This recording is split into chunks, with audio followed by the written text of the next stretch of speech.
નમસ્કાર, TV10 ગુજરાતી ન્યૂઝમાં આપનું સ્વાગત છે। હવે જોઈએ આજના સમાચાર। અમદાવાદ બાવડાના રાસમ ગામે હજારો વીઘા જમીનમાં વરસાદી પાણી ભરાયા।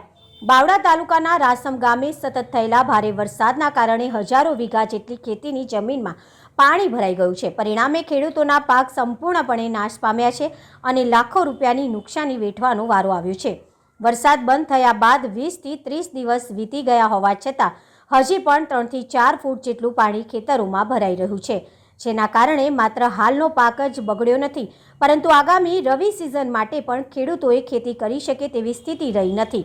સ્થાનિક ખેડૂતોના જણાવ્યા મુજબ પાણીના નિકાલ માટે જે રસ્તો હતો તે અમુક તત્વો દ્વારા અટકાવી દેવામાં આવતા પાણીનું વહન શક્ય બન્યું નથી, જેના કારણે મોંઘા મૂલોના પાક ખેતરોમાં જ નાશ પામ્યા છે।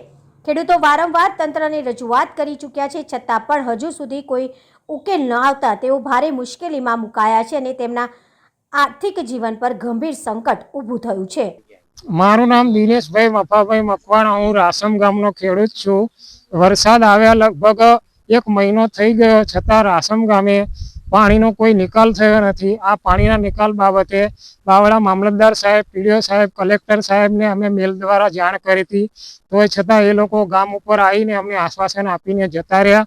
અમારું કોઈ પાણીનો નિકાલ ના કર્યો। અમારું પાણી બાવળા ગામે થાય છે, પણ બાવળાના માથાભારે તત્વો આ પાણીને બાંધી દે છે અવારનવાર।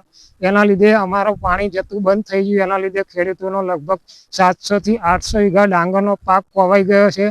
આ બાબતે અમને સરકારમાં અમે રજૂઆત કરી છે અવારનવાર, તોય તે પાણીનો કોઈ નિકાલ નહીં કરતા, અમારી કોઈ વાત સાંભળવા તૈયાર જ નથી। અને એવું કહેવામાં આવે છે કે આવા પાણીની સમસ્યા તો ચોમાસું છે એટલે રવાની, અમે શું કરી શકીએ? આવી રજૂઆત અમે કરી હતી તો અમને આવા જવાબ આપે, અમારી વાત કોઈ સાંભળવા તૈયાર જ નહીં।